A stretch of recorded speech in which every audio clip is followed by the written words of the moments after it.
मनुष्य के सारे विघ्नों का भी नाश करती है। जब हम लोग श्रौत कर्म में प्रवेश करते हैं तो भगवान विष्णु का ध्यान करते हैं। शांताकारं भुजगशयनं पद्मनाभं सुरेशं विश्वाधारं गगनसदृशं मेघवर्णं शुभांगं लक्ष्मीकान्तं कमलनयनं योगभिर्ध्यानगम्यं वंदे विष्णुं भवभयहरं सर्वलोकैकनाथं। बोली सीतारामचंद्र भगवान की जय। इसलिए नारायण का नाम सारे स्रोत कर्म में भी ब्राह्मण पहले लेते हैं, और चूंकि नारायण के ही अवतार भगवान गजानन हैं, इसलिए जब गज मस्तक काटा गया और भगवान शिव के द्वारा पुनः गज मस्तक लगाया गया, तो उस गज मस्तक के लगाने के बाद में सारे देवताओं ने अपना अपना तेज पुण्य गजानन के अंदर समाहित कर दिया। बोलो गणराज महाराज की जय। सारे देवताओं का तेज भगवान शंकर के तेज में मिलकर और भगवान गणेश जी के अंदर प्रवेश कर गया।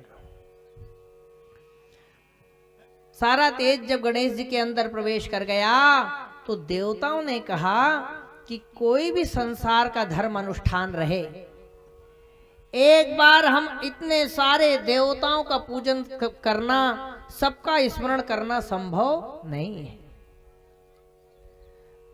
भाई हमारे यहाँ करोड़ों देवी देवता हैं, हरि भी अनंत है, उनकी कथाएं अनंत है, उनके नाम अनंत हैं।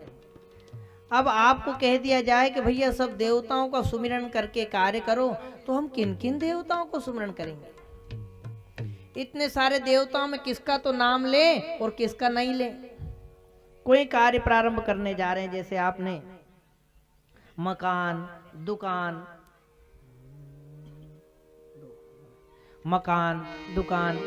कोई भी आप जब कार्य आरंभ करने जाते हैं तो उस कार्य के आरंभ में केवल मात्र एक नाम लेने से सारे देवताओं का नाम उसी के अंदर प्रवेश हो जाता है। बोलो गणराज महाराज की। इसलिए बिना गणेश जी के स्मरण किए आप घर से एक कदम भी बाहर मत रखा कर।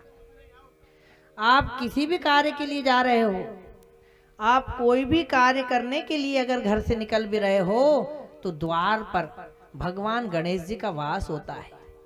इसलिए गणेश जी को देहली विनायक भी भगवान गणेश जी का एक नाम है। बोलो देहली विनायक भगवान की जय। तो देहली विनायक जैसे ही आप अपनी देहली को पार करो, पहले गजानन का सुमिरन करो, तो आपका कभी भी कार्य असफल नहीं होगा। सबसे पहला काम। और माता बहनों को तो इतना करना चाहिए कि नित्य अपनी देहली को प्रक्षालित करे। रोज उठे, जब भी स्नान करे, अपनी देहली पर थोड़ा सा जल छिड़क कर या तो पोंछा लगाइए या वहां थोड़ा जल डालकर उसको साफ करिए। और देहली के दोनों भाग में स्वस्तिक बनाइए, कुमकुम से, अष्टगंध से, रोली से, जो भी आपके घर में हो उसी से स्वस्तिक बनाना चाहिए। और स्वस्तिक बनाकर 2 डंडे उसमें इधर, 2 डंडे इधर, शुभ लाभ के, क्षेम के, प्रमोद के, आमोद के 2-2 डंडे उसमें लगा दीजिए और स्वस्तिक बनाकर उस स्वस्तिक में भगवान गणेश जी का ध्यान करके पूजन कर दीजिए। अगर आप ये नित्य गजानन की उपासना प्रारंभ कर देंगे तो उसी दिन से आपके घर में कभी भी अमंगल नहीं आएगा, मंगल कृत्य होना शुरू हो जाएगा। लेकिन ये नित्य करना पड़ता है, क्योंकि देहली विनायकाय नमः। भगवान काशी में तो एक देहली विनायक नाम से बहुत बड़ा गणेश जी का मंदिर है।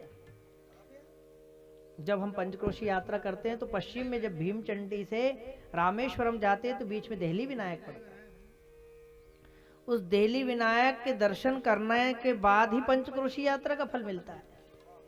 बोली देहली विनायक भगवान की। देहली विनायकाय नमः। इसलिए आप यदि कोई कार्य करते हो तो उस देहली पे स्वस्तिक बनाकर और उस पे अगर आपके यहाँ पुष्प हो तो एक पुष्प चढ़ा दीजिए, दोनों तरफ एक एक पुष्प।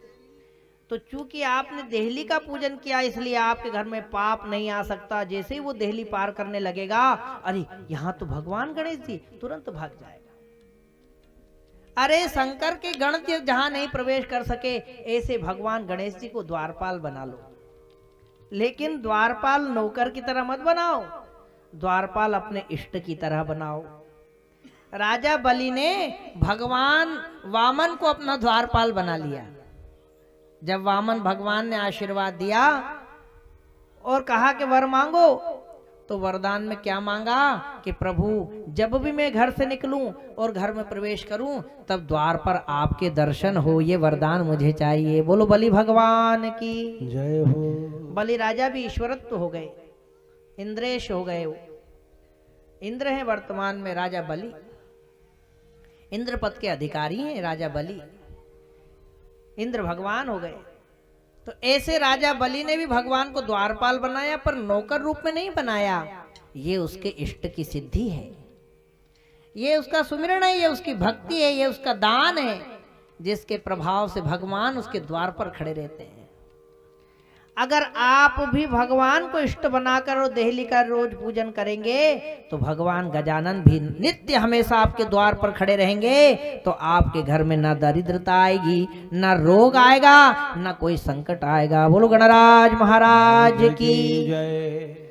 हम लोगों को घर को मंदिर बना के रखना चाहिए। जब हम लोग सात्विक उपासनाएं घर में प्रवेश कर लेते हैं, घर में मांस मदिरा मत लाओ, घर में कोई उच्छिष्ट भोज्य सामग्री मत लाओ, तो वो घर मंदिर हो जाता है। अनर्गल बात मत करो, किसी प्रकार के झगड़े लड़ाई मत करो, तो वो घर मंदिर हो जाता है।